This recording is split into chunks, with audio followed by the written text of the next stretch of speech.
Hey everybody, this is part 3, at least a PS on part 2. I didn't realize about word curses. The title of the topic series is, I heard the witch watcher call my name. Let me put it this way, I never had any experience with word cursing. I knew that when you teach respect, you talk to people, you don't violate them, you don't put the word curse energy on there. And my parents, who are loving Christians, mature and smart, they were very careful with words. I never heard accusation, racism, envy, gossip, and I don't do that. But when I had gone into the part where I was meleeed in public at the March for Jesus and was left a zombie, it was because of being cursed, word cursed, or told, put down without any confrontation, preparation. And I used to be and I am a quiet person, very reserved, perceptive. Just talk to me if you got something. I shoot straight. If you shoot straight, I'll shoot straight back. And I tried to talk to some of those people afterwards, and they just were a wall. But anyway, word cursing has been a giant, huge discovery in the last 15 to 20 years. In mega and micro, it's the people that follow them usually in my peer group, and they can't tell an Elijah prophet in their midst who's not famous from a Jezebel, from a person who's there for all the right reasons, just taking off. Maybe you've been through hell before you got there. And that's what I represent, those who have paid the price outside the four walls of these bastions of fame and misogyny, and pay it again because they didn't know false doctrine was like that, in the cultish, secretive, clandestine backwaters of the bathwater of ministry. Their doctrines are false. So I'm going to mention that another time at the topic of the power of words. If you want to look at Word of Faith and Google Kenneth Copeland and that type of positive ministry, the positive ministry that everybody reviles and puts down today to make money off of their YouTube doing that. You can Google the power of words, really healthy teaching. That's why, thank God, He sent me through the faith. And now I'm not in it, but the abiding faith off of my parents and many others who are not like that. So the power of words, because I'm very perceptive. I'm very careful with my words. I watch my words. I watch the tone of my words. I watch the demeanor, the motive of my heart with my words, and these do not. They're big boss and they're dysfunctional, and it is a sin. It is just demonic force. I'd never been raised abused either. I had a very respectful, happy father, and I did get word cursed privately in my, beforehand, and that, I guess, opens you up, that you're sensitive, that you don't deserve it. But I'm just representing the many people at home, the many people that go to these ministries, the many people behind the scenes that do it and don't do it and don't need it done. Another part was, in my part 2, I closed off with the learning of the apostles of the gates of the city teaching, which is not word of faith, but some of the word of faith at grassroots, not the top, are into that, because I met them, here and there, not all. But it's really not word of faith as much as just big boss at the bottom realm of low, income ministry, middle income or less, that takes it and needs the style, the acclaim, I guess, to try to get a fortune. I'm not saying that, but you never know. So when I had been jumped in public, and then here's the part, by the apostles in the gates of the city group, it looks like, I just heard one of them quote the book. That was the first time I'd heard of it, by C. Peter Wagner, wound against C. Peter. We don't want to hurt we don't know what's in the book. We don't know what these people read it to mean, just like they do everybody famous. They take the famous person's doctrine and teaching or book, and then they claim they are it, the next greatest one, and then they use it to demean and to, ruin God's name and also the famous person too much. I mentioned that at the last part, after 7 years of not being around the former area move, the Richmond, Virginia move, because of the targeting, the violation and really very dysfunctional and painful, long-lasting, toxic jump in public, surrounded, called out. Then I took off and went other places. Lord, I'm mature. I know it's the devil, but I know people are really acting out. So I went and I had not been back for 7 years to the area to any meeting on purpose. And I'd had board members, I had people that were not connected or affiliated or even knew these people, and I didn't know those people either, except they knew me and I knew them from being in the area. So the last time I talked, I want to finish a PS, I forgot, it was when I had been visiting a meeting with a renowned Pentecostal preacher's widow to a prayer meeting, and they had greeted me and smiled, one of these types, these LPs, and they smiled at me, and I thought, oh good, he's matured, I've matured, let's just start again, professional. So the second night, she couldn't go, I went alone, and I thought, it was safe, he's acting nice, and nothing wrong, and I wanted to hear the speaker. So I was sitting there, and I was talking to a female in their ministry, who is a deacon, I think, who had cancer, a young woman. We talked before a couple of times. I had faith for her healing. Well, I guess the devil didn't like that, because we were sitting there at the end of the meeting very quietly, and I was just giving her words of encouragement. I'm going to pray for her, when the pastor's wife comes over and she says, he wants to see you at the front of the building, in front of the meeting. Well, it was after the meeting, but still in public. So I got up there thinking, oh, all is well. He smiled at me, everything is fine. And I went up to say hello, and I looked down, because he's like 5'2" and maybe a couple inches with shoes. I'm 9.5 with a couple inches in shoes. So he says, blah, blah, blah. All the pastors say this. You're never to get out. He word curses me. He sounds like the pastors that he said they did, because they called me and many others charismatic W and J. I said, I haven't seen this to myself. I went, whoa, what in the world is this? He has not ever confronted me. He's never talked to me. I've never really spoken to him, ever. I haven't seen him for 7 years, and he says all those pastors, and I knew who he meant, that kind, say this crazy manic stuff around me, that are calling me that, but I didn't say anything. So I went out, and he walked me he said, you're never coming back. You're banished from ever coming on my property. And I thought, well, that's all right, but I'm watching, because it was like shocking, but I wasn't hurt. So I was amazed. So I go out, and he gets a 5'1" deacon to go out, walk me to the edge of the curb, into the 10 o'clock night. So I go on my way, and he said, and I looked down at both of them twice, one inside, this one outside, and I said, that's all I said. I said, Lord, what do I do? And the Lord just said, say this. But the wisdom of God is, first of all, pure, peaceable, and easily entreated, and I'm all three. And that's all I said, just like that, and left. Well, I got in the car, and I was like, wow, what did I have? What in the world? So I went home, and I thought, I'm just going to call every board member, person I'm accountable to, and tell them what went on in case I was wrong. And I told the father of my children, and he said, and he never had said this, but he was on my team. He said, I told you not to go there. They were a cult. He really did, but he felt for me. So I called all 5 in different parts of the area, black and white, and each one said the following thing. Oh, Taveau, we're so proud of you. You're not hurt. And I looked in my heart, and I thought, you're right. I've grown up. And that was 2003.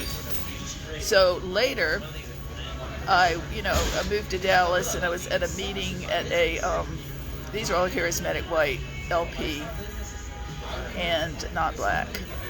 So I moved to the Dallas area, and I was down invited to the pastors gathering at Eagle Mountain at the Kenneth Copeland Ministries. So I went, and at the end of one of the meeting, I'm not under them or anything, and I'm not even right now with them at all. I like the top people. It's the bottom. You don't know exactly what's going to happen if it's dysfunction. Same with many kinds, not just them. All colors. So after the meeting at this pastor's gathering, I looked behind me, and 2 or 3 rows back was the 5'1" deacon and his wife, who had walked me out and kicked me off the property. As someone old-timey preacher said, gave me the left foot of fellowship, got me off the property. So there he was, and I went, wow, what do I do, Lord? And I thought, I'm no fool. I'm not ashamed. I'm nothing to hide, and I'm pretty bold. I'll go over and say hello and see what happens. So I walked over there, and I said hello to him and his wife. I said, do you remember me? And they said, yeah, we remember you, and they're very nice. And they said, I said, that was a wild, I said, there was a wild night that night. They said, yes. And he kicked us off the property 2 weeks later. That's what we got going, everybody, in the big boss front lines of Christianity. Really is dysfunction. So the idea is now we know why there is a falling away, a running away, and a fleeing from Pauline, holy, fear of the Lord remnant, turning away at God's command in 2 Timothy 3:1-5, as also the 1 Timothy 6:5. You can read that, train on it, pass it around. Now, I wanted to add this. I forgot this first part. After that happened, and I still had a board member or two left, my black board member, Dr. Johnny Jones of Keisha Ministries, was the one that we talked about this. He's now with the Lord, but anyway, Brother Jones and I were talking, and I was just so amazed afterwards. I thought, what in the world? All I do is sit there. All I do is show up in this manifest, this demonic hornet of religious spirit manifest. And so I'm pretty calm, and I have a joy, So Brother Jones said, Taveau, that group, I went to their meeting. I went to the pastor's gathering, the same group you're talking about. And that one that jumped you and called you all those names and said the pastor said that, he calls people witches all the time. That's why we're not in this stuff. So there is such a thing as true and false prophets, true and false religion, true and false Christian, and true and false saved. So we're just really warning you, but I'm wearing these glasses because I evidently am the stereotype to trigger it so I can watch it back. If the witch watchers call my name, it only made me get more reverential for the lost, the fear of people not making it to heaven, the fear of people being accused and jumped in public. That one group alone, before I left that area in Virginia, that part of Richmond, God allowed me just be led by the Spirit, not have any agenda, not trying to find it, but one day I just happened to attend a party, and within the time I was there were like 30 people plus one's out of there, that each one had been the same group, the same man, and one quiet man. But there's no fear and love, and I think they've never had, this group needs to meet Jesus again, and the real life Christ. When I have been around the groups, I want to say one more time, you can't tell it until you get immersed in the doctrinal bathwaters. You can't tell it if they're in the glory, if they're in the praise, if they're doing the work, if they're doing the worship. You can't tell it till later, and it's the relationship theology of how are they really, with the respect, the disrespect, the lack of love, the being upfront, respectful, instead of too busy reading your mind instead of confronting. So I teach confrontation. Because of what happened when I was, their group targeted me because they found fault. They thought I was slipping around. And I'm the kind that, hey, if I think I am, just ask me. Why not? I have nothing that I'm trying to hide from anybody. But I advise that from now on. If you feel you have really you've caught somebody in your spiritual serious hairs, then you need to go make an appointment, or you need to get your heart right and get out of the occult witchcraft, the Salem, Massachusetts witch trials of the spectral evidence realm. So I would say, coming down from the body of Christ and Christian ministry that does this, the all-wise, white, charismatic, witch-watching crowd that's set after decades of studying. No, my dad was from the South. He wasn't like that. He was mild-mannered, upfront, smart, also more diverse. I traced this movement, which I called Western European Levitical patriarchism and matriarchism, which is accuser and adversarial to this move. It's been the adversarial Alexander the Coppersmith of this cross-body unity, because it's been targeting, it's been sly, and we want to talk on positive things. Jesus is so happy. But I would say that this has been the most difficult, exceeding, dominate, learning curve of how not to be moved by it. So if you talk to your sister here at Crossbody Unity, who's a pastor, apostle, all the ones at office, all five, that I'm here as a resource for you. I'm here not to put people down. I don't want to hear gossip or names. But I'll tell you, LP is my special field, and I trace it to the good old boy New Wine Magazine shepherding movement of the Deep South Florida, that were white patriarchs, all women are limited, and well-meaning. I saw one of them, Judson Cornwall, up in Richmond. He didn't act like that, but the New Wine Magazine, I had it in college, and Bob Mumford and all these different ones, I think, were the ones, and they got off, and when they got off, I knew it, so I quit watching it, quit getting their magazine, and I thought it must have laid low for years and come back later, but I think it also multiplied its forces with celebrity, ego, false teaching, false need to be persona, the apostles, also maybe the teaching from the apostles are the gates of the city, that type of group that came in, not to say they are evil or they are right, either way, but the fruit of what people do with people's books and teachings, we know too well, so study it for yourself. Finally, I believe that after great research, wondering why, puzzling why they read me instead of talking, why they want to scan me, why they want to defile strangers, why are they so voyeuristic, prurient, that it can't relate. They're not submitted to God's whole counsel, 1 John 1:7. If we walk in the light, as in when we walk in the light, as he is in the light, we shall have fellowship one with another, and the blood of Christ will cleanse us from all sin. They're no Matthew 18:15 confrontation, meek Galatians 6:1 private, behind, face-to-face, meek confrontation if they think they've caught you, if they think they've found you in sin. So it's an immature big boss, even big boy type fruit.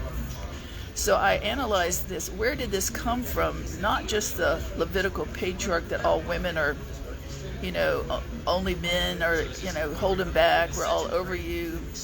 And then the gates of the city, somewhere in there. That could be anyway. It could be Word of Faith, could be any Pentecostal type. And you forgive them, but you watch out, and you got to grow up if you do it and not get with that crowd.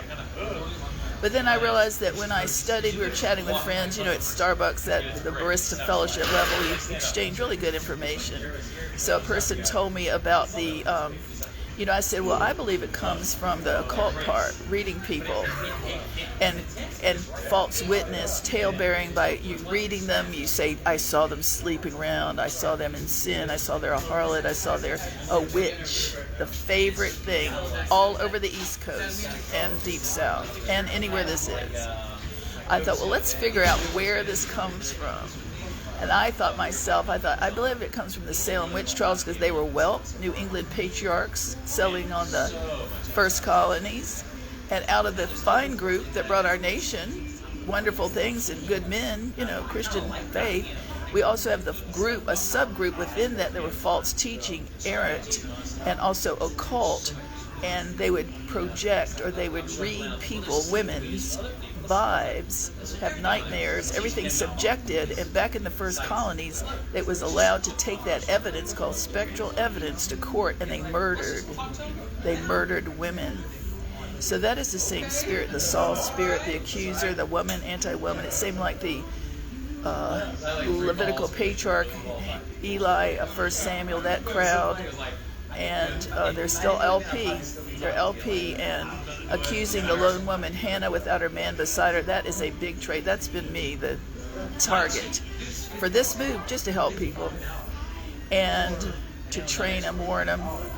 But when the lone woman, Hannah, who is being persecuted by the other wife, Peninnah, for being barren, and she was beloved by the husband, Elkanah, but she went alone to the temple steps in 1 Samuel, first chapter. And instead of getting up, the compassion-fatigued high priest, well-known high priest named Eli, who is Levitical patriarch, and he tolerated and knew that his sons, his associate ministers, slept with the women who came to the temple and used the offering. This is right before the big judgment, the big judgment on this. So Eli, when he first sees Hannah, a lone woman, no man, weeping and grieving, he doesn't want to get up and say, oh, I wonder what's wrong, which is God's call on him. Instead, he sits there and thinks, judges, she's drunk.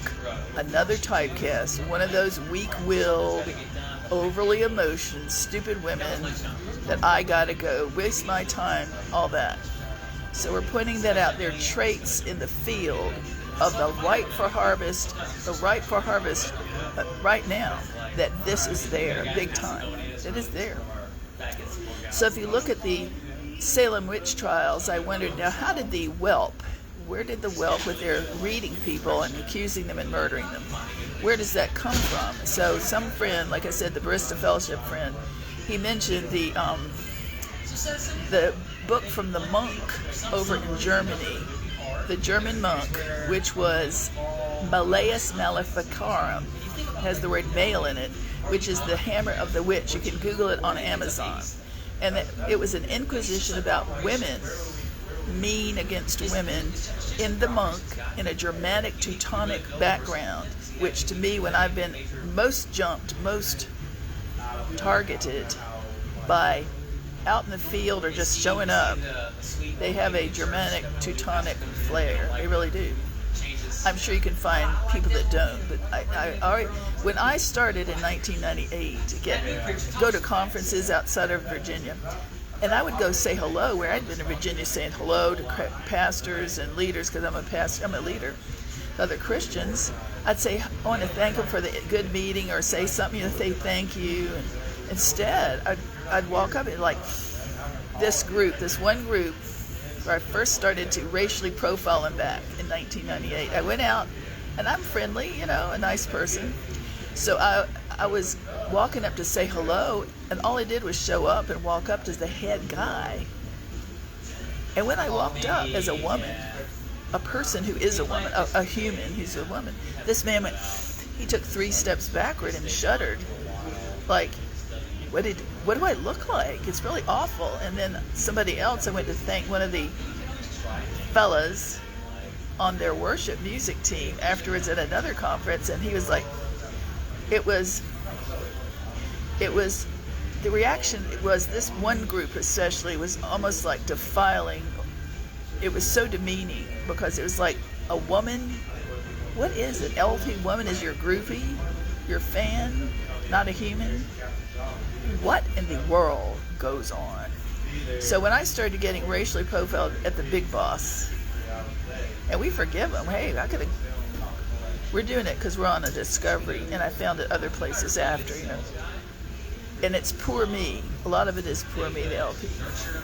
So I was thinking, wow, what do I do? I've never had this reaction like that for showing up as a person.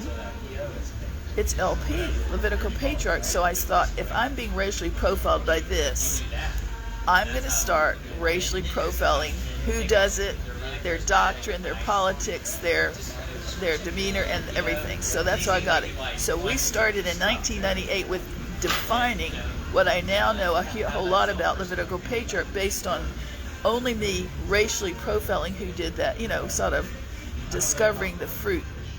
They were all Caucasian. They were sedentary, from Western European background, red state, hardly not a woman in any leadership. It was hardly any black. Maybe they've changed in 20 years, but it was always something about hierarchy and caste system. But I don't know all their government, but it looks to me like it is authoritarian and totalitarian and submission doctrine. And the submission doctrine has been the biggest discovery, because I was never raised around it, and I'm not going to be put under that. So now, because of this and many others following since the 90s and 2000s and Dallas,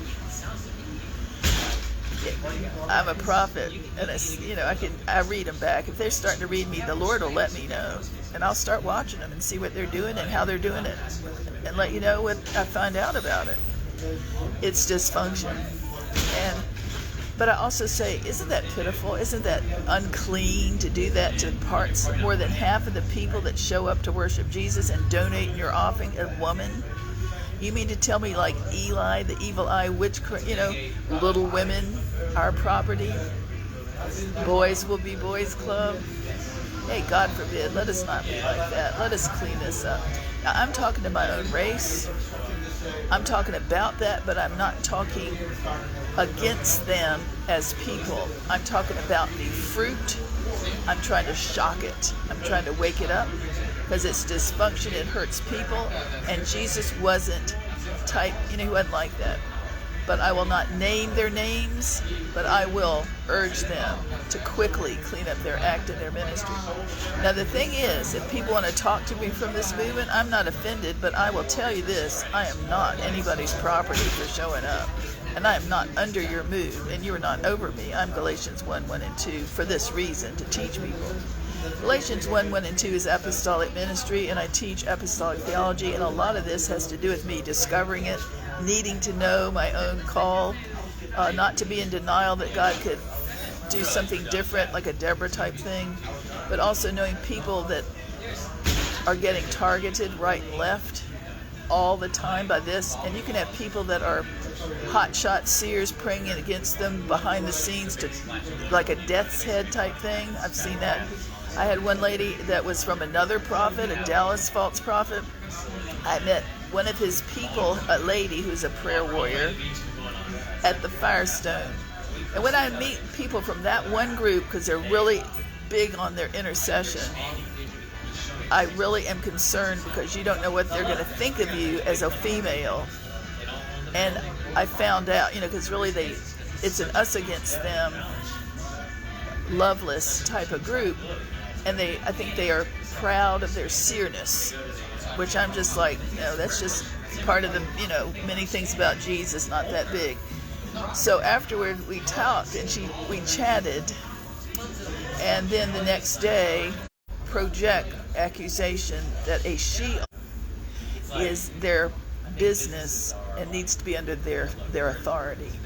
So the next 24 hours I got a giant satanic attack, and I've only had that 2 times like that big. That was it. Anyway, that's it. That is just disease, bias, dysfunction, and it's in the patriarchal, Levitical, really Roman aristocratic elite type ministry and their people and their many followers. I'm more like Joyful Faith, Vineyard Baptist, Happy Camper, Missionary Baptist, little Pentecost here and there. I'm just like, hey, I don't want to be a type. I want to be cross-body unity, and that's all we are. You get to pick and choose how much Holy Spirit or not, how much. We're trying to make a balance that's not mean, that brings in the people, that's organic and many multicultural. I'm going to end with, we want to make Isaiah 56 verse 7, the commanded blessing on anybody who goes to fellowship the Lord, viable without legalism and name-calling in the modern-day church of Hebrews 10:25. So don't forsake the fellowshipping of the saints, but who wants to go if you're going to be target practice and murdered just for showing up? This is the close of part 3 of I heard the witch watcher call my name and I survived, and I'm glad I got out. God is so good. Peace. There's so much more than that. There's so much amazing things in the mature Christ, even in some of these groups, if they just get over all this dysfunction. God bless.